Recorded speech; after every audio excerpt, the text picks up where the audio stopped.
When you are a bear of very little brain, and you think of things, you find sometimes that a thing which seemed very thingish inside you is quite different when it gets out into the open and has other people looking at it. A quote from Winnie the Pooh by A.A. Milne.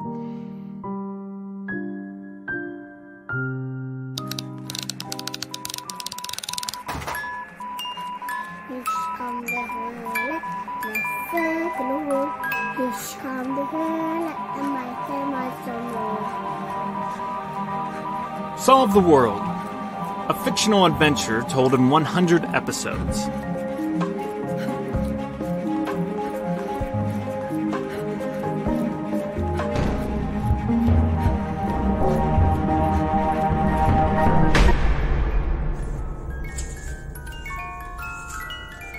Episode 82. Pills.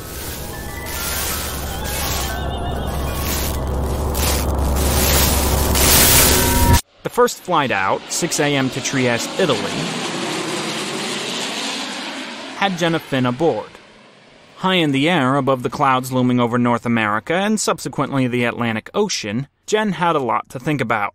She wasn't in the least bit interested in Faw's offer, or proposition as he called it. But why was that?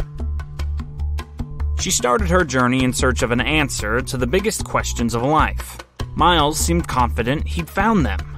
He was willing, more than willing, to share his kingdom of knowledge with her.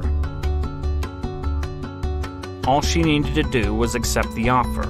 Down the pill. Like something out of the Matrix. She resisted.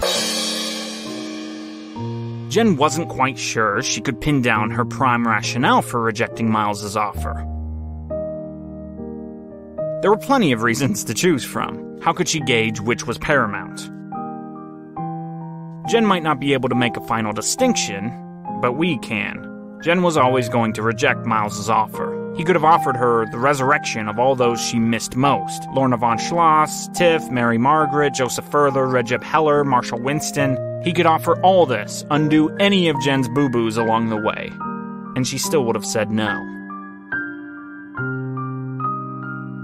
Truth is, Jen was done with her adventure. While perhaps not going so far as to have actually solved the world, Jen had learned much. She'd spied out the deep myths of creation and seen the color of their souls. More than that, long ago she'd set out to discover whether Leviathan was real. That quest had come to a conclusion. She'd seen the watery beast with her own eyes. She'd felt Leviathan's quakes just under the surface. Leviathan was the destroyer, the ender of worlds. That was her role. Itamar Levi had gotten that part wrong. She wasn't the protector of the seas, quite the opposite. She was the devourer. All this knowledge at the ends of the earth finally laid itself bare for Jen. And yet, there was nothing fulfilling in the final retrieval of the mystery. Jen was still left undone, without a purpose. How could all this myth, a creator man spurned forever by his first creation, lead only to more chaos?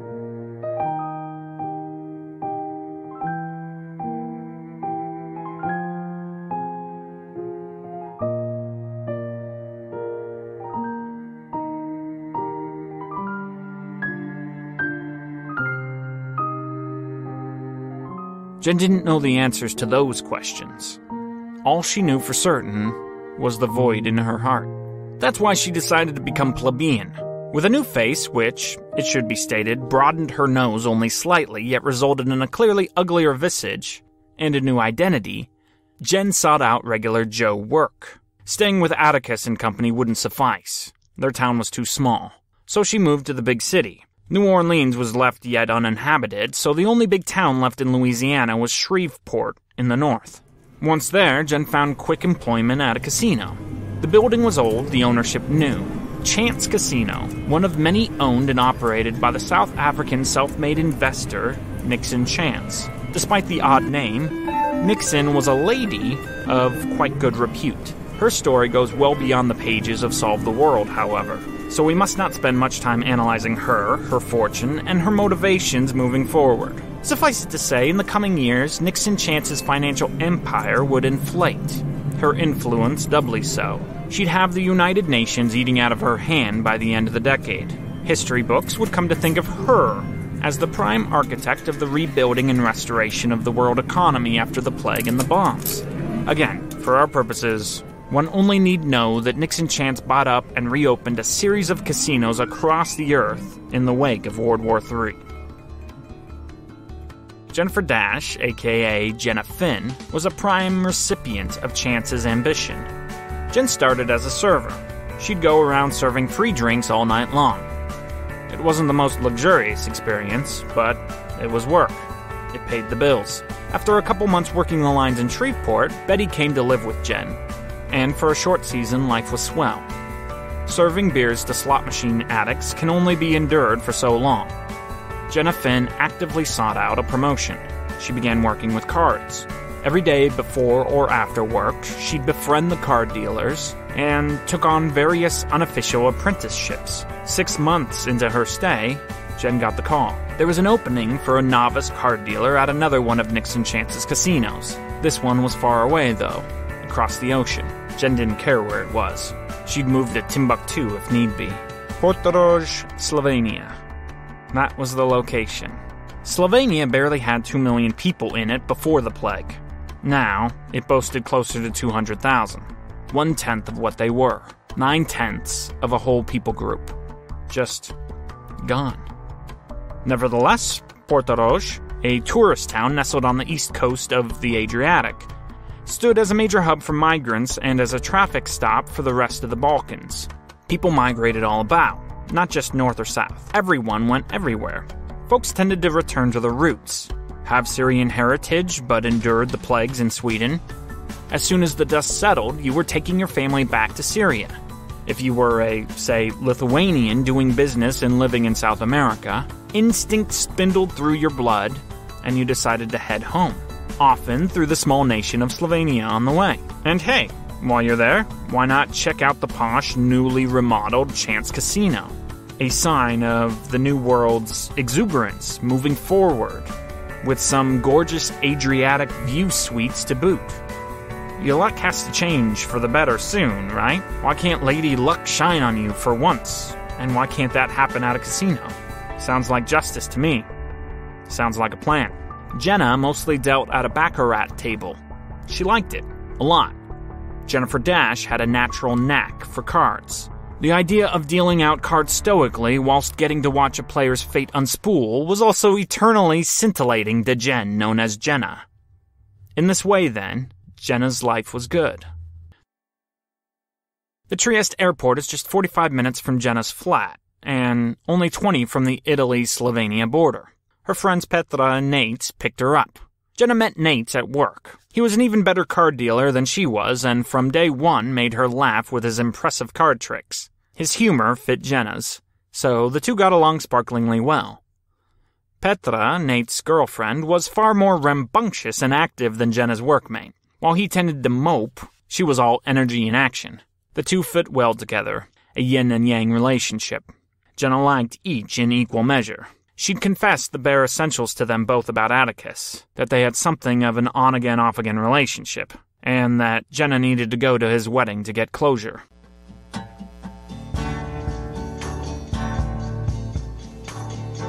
Most of that wasn't a lie, but she told the twosome the story in such a scandalous manner that Jenna felt herself a liar. They wanted to know all the details on the car ride back. Jenna was happy to oblige. I have known your pain and forgotten it. Just not the details about the resurgence of the man in black, Miles Faw. Waiting patiently in Jenna's flat was none other than big, fluffy, white Gandalf.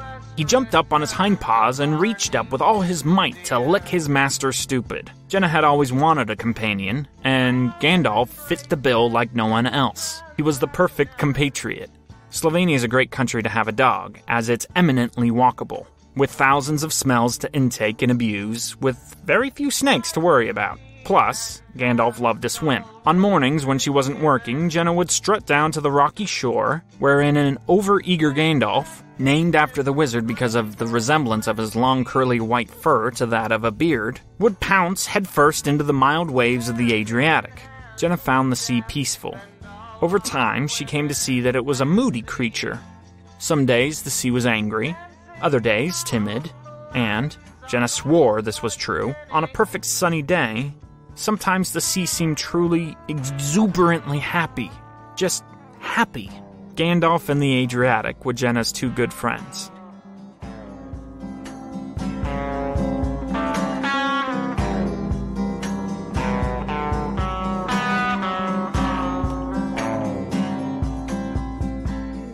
It should be noted that although Jenna worked in Portorož, she lived 15 kilometers upstream, in the slightly larger, less touristy town of Koper. Jenna liked the idea of living around normal Slovenes. She wanted to live like a native, get the full Slovenian experience. She wasn't sure she would get that living in a tourist town. Koper has historic roots, but in recent years it served as the one large commercial port for the Slovenian people. In its own way, it's a lovely town. You shouldn't miss it. The flat Jenna rented was on the second floor of an old couple's beautiful home. Jenna rented her place for a steal.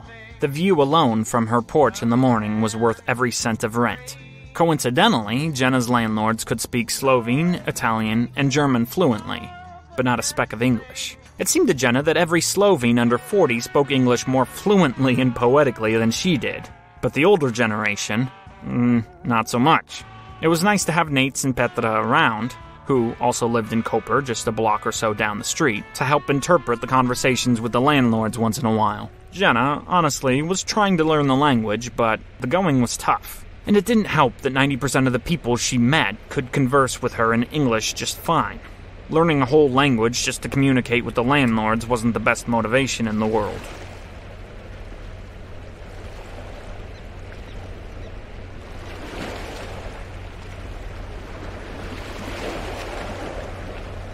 The best part of Jenna's new life, besides her raucous outings with old Gandalf the White, was the bike ride from Koper to Portorož.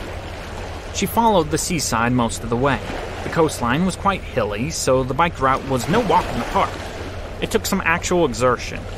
Jenna loved it. The physical exercise cleared her mind, washed it out like the pounding of the tide on the rocks. What a beautiful life. What a beautiful world.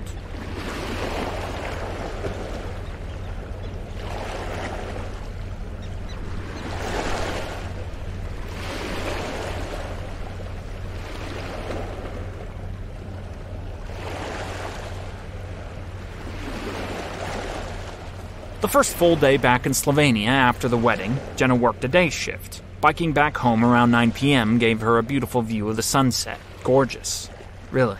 Once home, although tired, she took Gandalf out for a leisurely stroll about the promenade and downtown Koper, and then watched an old Cary Grant movie in bed before calling it a day.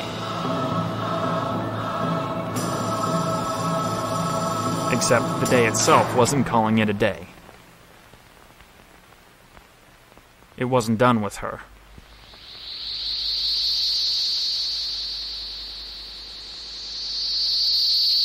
Jenna lay in bed, scratching her arm and hand.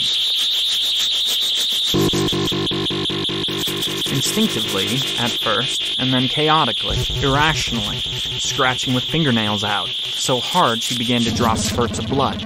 Why did she have this hand? Miles Faw had cut it off way down in the hole on Pishtaco's Island. Why was it here? The whole biblical event with Pied Piper revealing himself as Adam and Mrs. Moose being the Lynx thing. All this Jenna could accept. Though extreme, these stories, events, what have you, had real answers. Answers that Jenna could accept. But what Jenna couldn't find a way to accept was how she lost her hand. It had been severed with one fell swoop. How was it still here? Jenna threw herself out of bed. Thinking this rumbling might mean something divine like a walk or a treat, Gandalf rose off his sleeping pillow and wagged his tail incessantly, thudding the wall with excitement. To the bathroom, Jenna ran.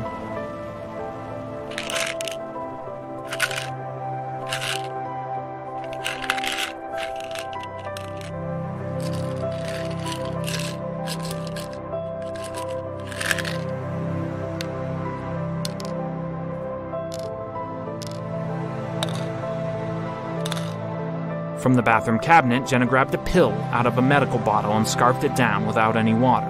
Staring at her reflection then in the mirror, her eyes trained themselves on her hand, right where the sever should be.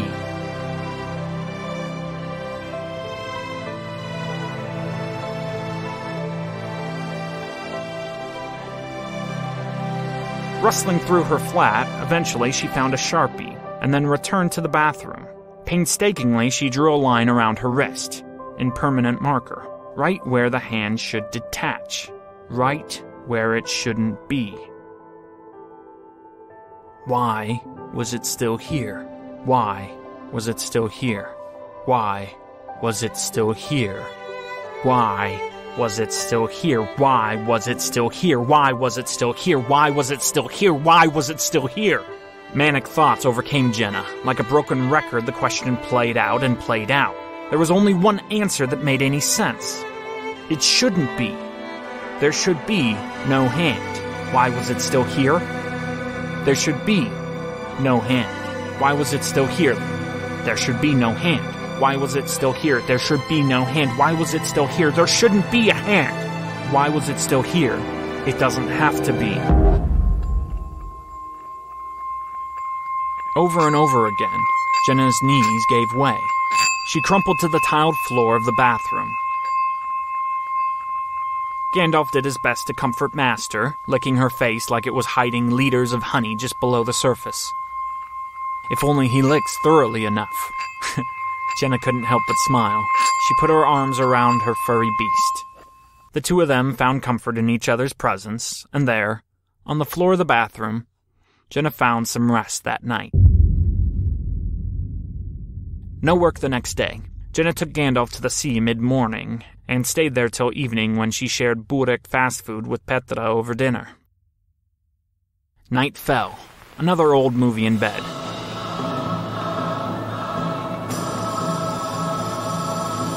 This one featuring Doris Day and that guy that used to always host the New Year's Eve celebration on TV? Clark. Dick Clark. Yeah, that's the one.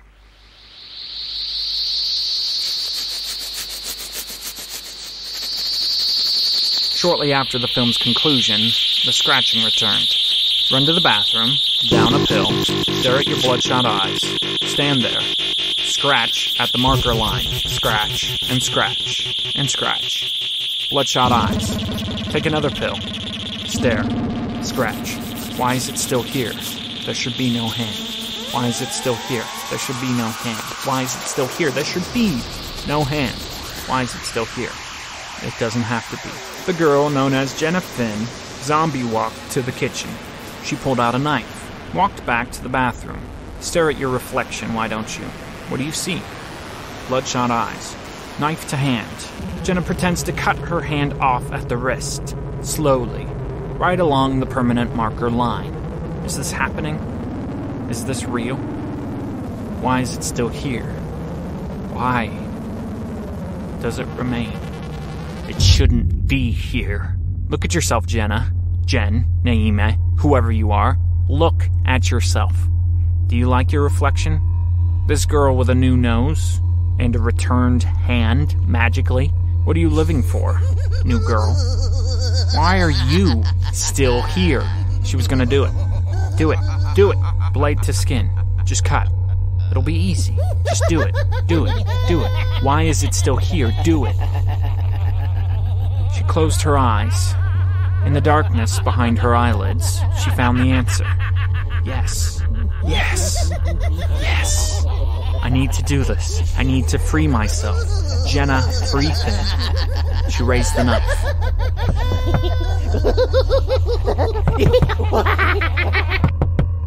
Jenna goes to the front door, still clinging to the knife with her shaking hand. Nate is there, at the door. His mouth drops as he spies the bedraggled look on Jenna's face, and the knife in her hand. Hey, I couldn't sleep. Just came by to see if I could walk Gandalf. I would have snuck in, but I saw that your bedroom light was on. He did that sometimes. Jenna left her front door unlocked that night. Nate's had a pretty bad case of insomnia for months now, so he liked to come and take Gandalf out to calm his nerves in the middle of the night. Jenna was happy to oblige. Gandalf more so. But tonight was not like every night. Jenna, what are you doing with that knife? I think I need a stronger dosage. Nate's nodded. Call Lenore. Right now. It's 2 a.m, Jenna protested. It'll go straight to voicemail. Leave a message.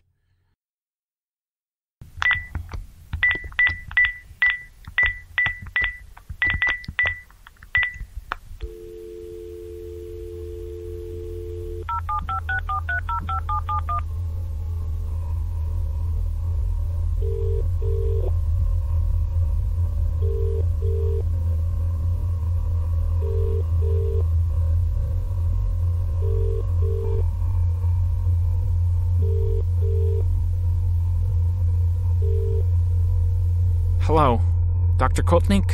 It's not helping enough. I need my medication increased.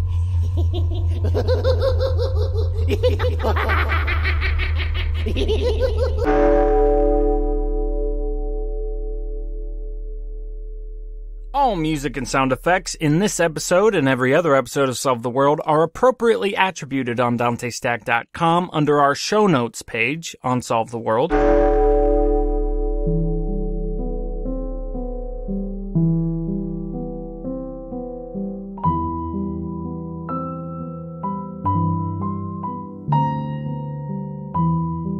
Marco's story.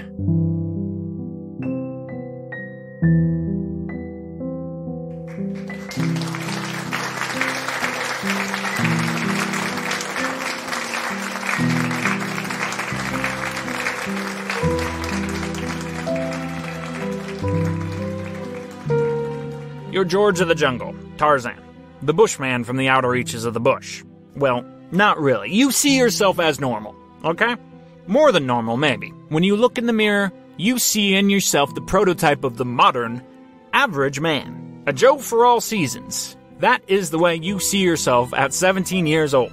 You have no reason not to. Here's the thing. You were light years ahead of your parents. While they weren't Amish, they sure looked darn near close. You remember Mommy nearly having a heart attack when you bought cake mix at the store. My goodness, cake mix. What satanic chicanery is this? She never touched the stuff. You see, your family was a farming family. Hardcore farming. We didn't have a TV at home. We listened to football games on the radio. No internet, naturally. You worked the fields alongside Pop from the time you were 5 years old. You like it well enough. Sure, it's nice to be out in the sun. But the days last too long. That's just your 2 cents, you know? Too long of a days. You don't want to be a farmer. Too long.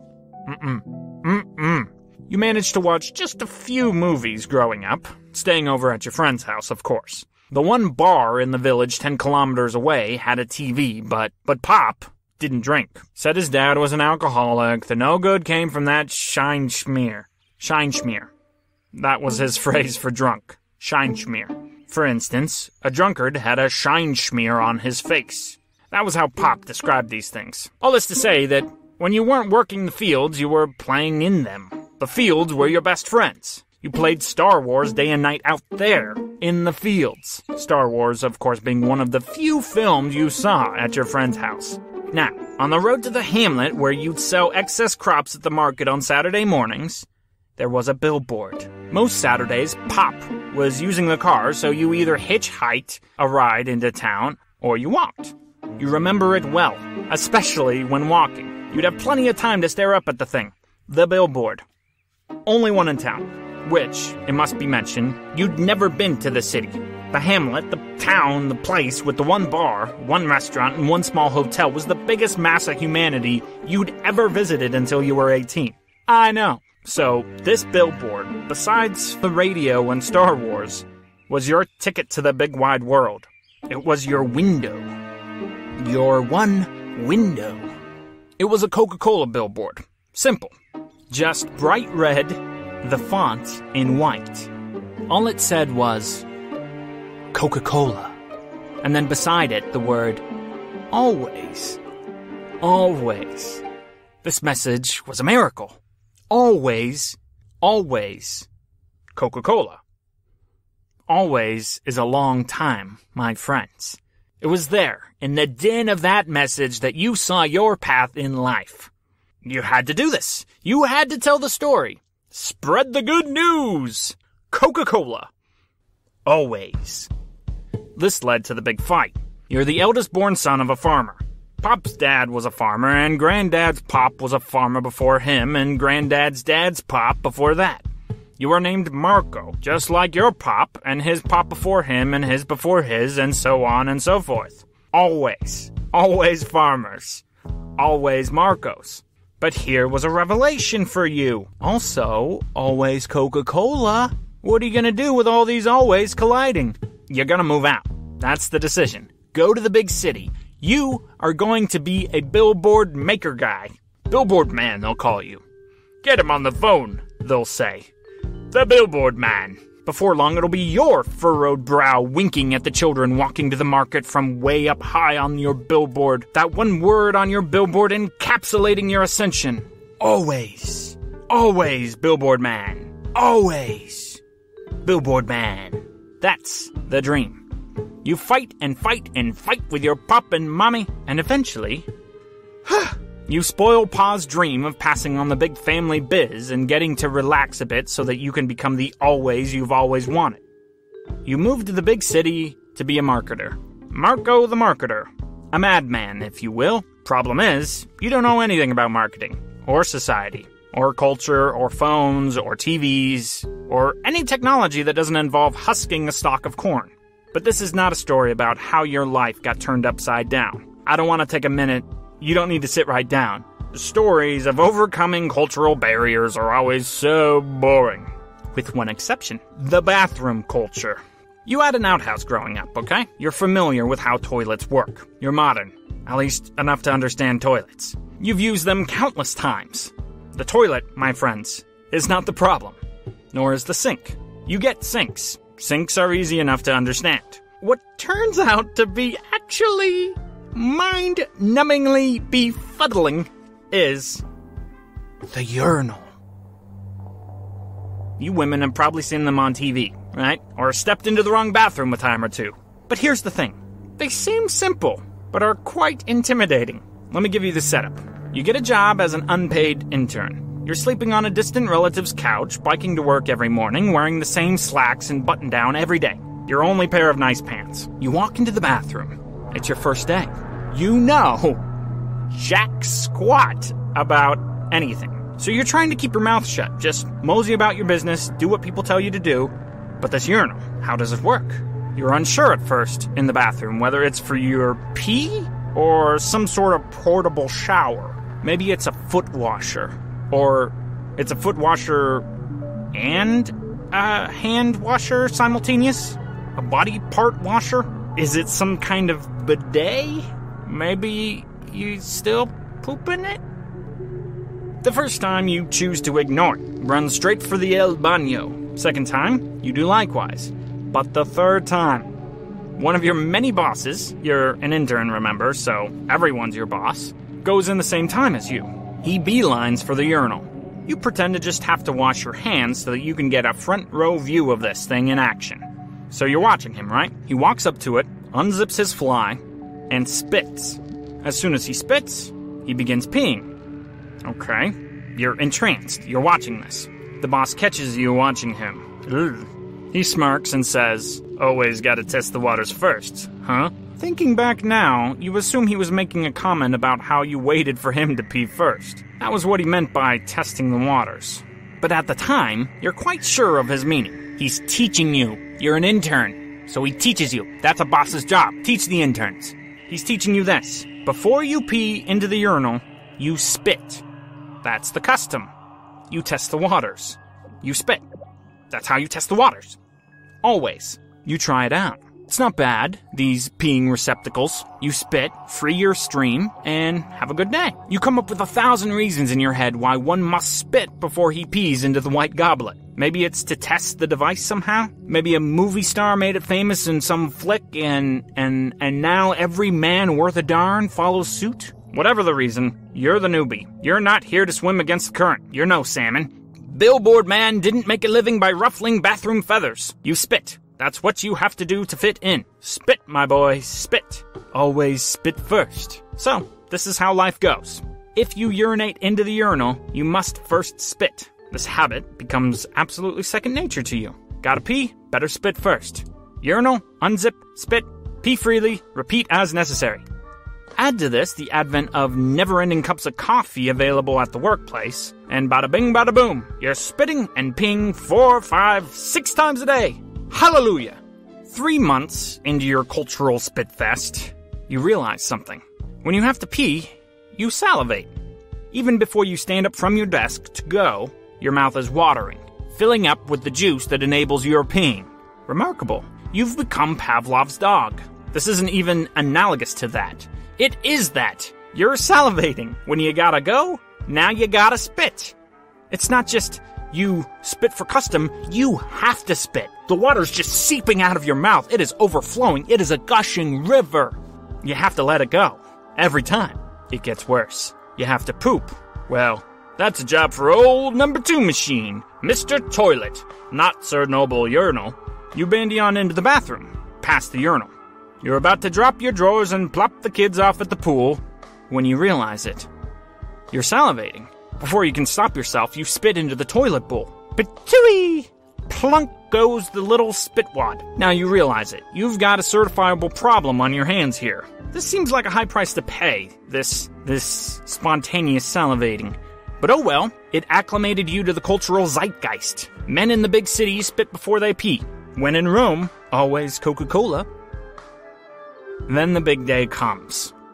The boss's boss's boss, the CEO of the whole dang company, comes into the bathroom. You've been peeing for a good 10 seconds when he struts in. There's just 2 urinals in this place. So he stands beside you. First, you never realized how short he was. You've got a good 5 inches on him. You can't help but notice. You hear the sound of his tinkling, and it dawns on you, like tide rolling in at sunset. He didn't spit. The CEO didn't spit before he peed. Heavens to Betsy, the sky is falling, the sky is falling. The mother effing sky is falling from the mother effing heavens. Is it a mistake? Did he forget to push out his mouthwater first? Is he too old to spit? Too feeble? Or is he trend-setting? Resetting the trend? Is that how these things work? The CEO spits, everyone follows, and now the CEO stops spitting and only the Riris don't stop spitting? Who are you? A Riri or a follower of the new and groovy? Always Coca-Cola? Or never? There was only one way to know for certain. Again, he could be mistaken. Maybe he just forgot to spit this time. Accidents happen, right? You try to act casual. You smirk at him and parrot your boss's words. Always gotta test the waters first, huh? Excuse me, he says, looking at you rather disturbed. Uh-oh. You don't know what to do, so you dumbly repeat the line. Always gotta test the waters first, huh? He zips up and leaves without saying a word. Your mouth dries up. By the end of the week, you're out on the street. The CEO didn't want some weirdo working for him, some urinal fetishist, especially someone as expendable as an unpaid intern. Ha ha ha ha ha. Funny, right? Except you still can't pee or poop without spitting first. Some days you stand there, for minutes that feel like hours, trying to make Niagara Falls all on your own, your mouth flooding like the Titanic with liters of water, aching to be released from your mouth. Your will does no good. If you want to get the job done, if you want to pee, you gotta spit first. Always Coca-Cola, my friends. Never doubt the power of marketing. Thank you.